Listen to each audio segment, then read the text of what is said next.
নমস্কার বন্ধুরা। তো আমার ইউটিউব চ্যানেলে তোমাদেরকে সবাইকে স্বাগত। আর যারা যারা চ্যানেলটা এখনো সাবস্ক্রাইব করোনি তারা সাবস্ক্রাইব করে এসো। আর আজকে যে বিষয়টা নিয়ে আমরা আলোচনা করব সেটা হচ্ছে সম্প্রতি আইসিসি 2023 সালের যে বর্ষসেরা খেলোয়াড় লিস্ট একটা প্রকাশ করেছে। তো সেই খেলোয়াড়দের নিয়ে আমরা আজ আলোচনা করব। তো তারা তিনটা ফরম্যাটে এই লিস্টটা তারা দিয়েছে: টি20, ওডিআই আর টেস্ট ফরম্যাট। তিনটে ফরম্যাট মিলিয়ে তারা মানে তিনটে ফরম্যাটে আলাদা আলাদা একটা স্কোয়াড ঘোষণা করেছে। তো সেই স্কোয়াডগুলো নিয়ে আমরা আলোচনা করব। আর আমার খারাপ লাগছে যে এই স্কোয়াডে কোনো বাংলাদেশি আর পাকিস্তানি কোনো প্লেয়ার নেই। কিন্তু প্রতিটি ফরম্যাটে ভারতের প্লেয়ার যথেষ্ট পরিমাণে রয়েছে। আর অবশ্য তারা ভালো খেলেছে, সেজন্য তারা এই স্কোয়াডে তারা জায়গা করেছে। কিন্তু যেটা হলো যে বাংলাদেশের বা পাকিস্তান থেকে কোনো কেউ সুযোগ পায়নি।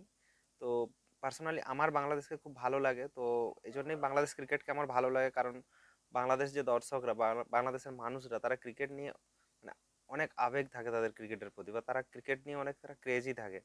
তো সেজন্য আমার বাংলাদেশ ক্রিকেটকে ভালো লাগে। আর বরাবরই আমি বাংলাদেশ ক্রিকেট টিমকে অনেক সাপোর্ট করি। আর আমি চাই যে তারা ভালো খেলুক। আর মানে আমি চাইছি তারা একটা ভালো, তারা ভালো খেলেও কয়েকটা প্লেয়ার অনেক ভালো আছে যাদের মধ্যে অনেক পটেনশিয়াল আছে, যাদের মধ্যে অ্যাবিলিটি আছে ভালো খেলার। কিন্তু ব্যাপারটা হচ্ছে তারা লম্বা ইনিংস খেলতে পারে না, অনেক সময় তাদের বোর্ডের মধ্যে নিজেদেরই ঝামেলা থাকে।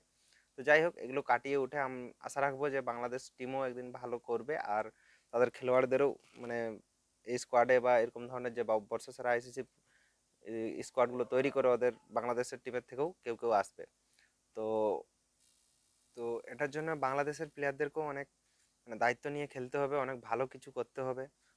তো এটা বাংলাদেশের প্লেয়ারদের উপর নিজেদের একটা দায়িত্ব যে তারা তাদের পারফরমেন্সটা কিভাবে করবে, সেটা তাদের খেলার সিচুয়েশন অনুযায়ী তারাকে খেলতে হবে। তো ঠিক আছে, যাই হোক, এই জিনিসগুলো আগামী পর্যায়ে আসবে বা আগামী দিনে আমরা দেখতে পাবো বাংলাদেশ থেকে অনেকে আসবে এরকম লিস্টে।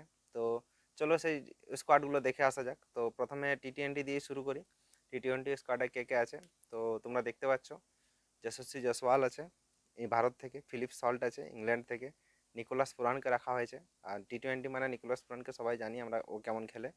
তো উইকেট কিপার হিসেবে তাকে রাখা হয়েছে। আর এখানে সূর্যকুমার যাদব আছে তারপর ক্যাপ্টেন হিসেবে। তারপর আছে মার্ক চাপম্যান, সিকান্দার রাজা আর অ্যালিস রামজানি। তো এই প্লেয়ারটাকে অনেকে হয়তো চেনে না, তো আমি বলে রাখি এই প্লেয়ারটা হচ্ছে ইউগান্ডার প্লেয়ার আর অলরাউন্ডার প্লেয়ার। অনেক ভালো খেলেছে এই সালটাতে। আর টি20 কোয়ালিফায়ারও উগান্ডার হয়ে অনেক ভালো পারফরমেন্স দিয়েছে।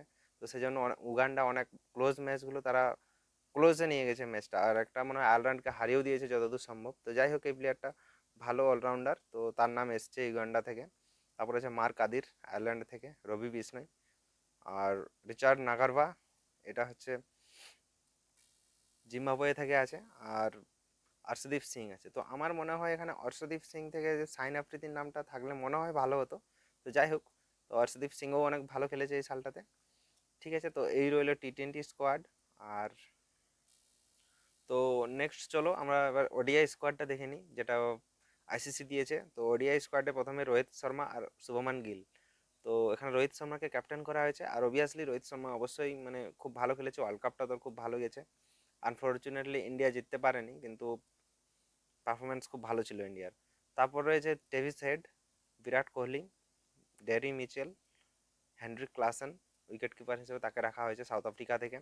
তারপর আছে Marco Jansen, Adam Zampa, Mohammed Siraj, Kuldeep Yadav, Mohammed Shami. এখানে একটা বিষয় লক্ষ্য করুন যে এখানে প্রায় 6টা প্লেয়ার ইন্ডিয়া থেকে আছে, কারণ ইন্ডিয়া এভাবে মানে ইন্ডিয়ায় 2023 সালটাতে যেভাবে ওডিআই খেলেছে, তো খুব ভালো খেলেছে ওডিআই। তো সেজন্য প্রায় 6জনকে ইন্ডিয়া রাখা হয়েছে।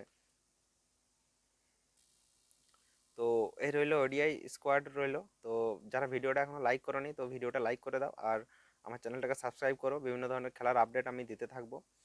আর চলো, তো নেক্সট টেস্ট ওডিআই টেস্ট স্কোয়াডটা একবার দেখে আসা যাক। তো টেস্ট স্কোয়াডে যা আছে, প্রথম হচ্ছে উসমান খাওজা আছে, Dimuth Karunaratne, Kane Williamson, Joe Root, Travis Head, Ravindra Jadeja, এখানেও একজন ইন্ডিয়ান ভালো অলরাউন্ডার আছে, অ্যালেক্স ক্যারি। তো এই জায়গাটা আমার মনে হয় সারফরাজ আহমেদ পাকিস্তান থেকে হয়তো থাকতে পারতো, যদি তাকে পাকিস্তান ঠিকভাবে সুযোগ দিত, বা যে কটা ম্যাচ তিনি খেলেছেন, 2টা না 3টা ম্যাচ খেলেছে, খুব ভালো খেলেছে। তো ঠিক আছে, অ্যালেক্স ক্যারি আছে উইকেট কিপারে। ফাট কামিংস, অবভিয়াসলি তাকেই ক্যাপ্টেন করা হয়েছে। আর তিনি টেস্ট চ্যাম্পিয়নশিপেও চ্যাম্পিয়ন হয়েছে ভারতকে হারিয়ে। তো ক্যাপ্টেন্সি তাকেই দেওয়া হয়েছে।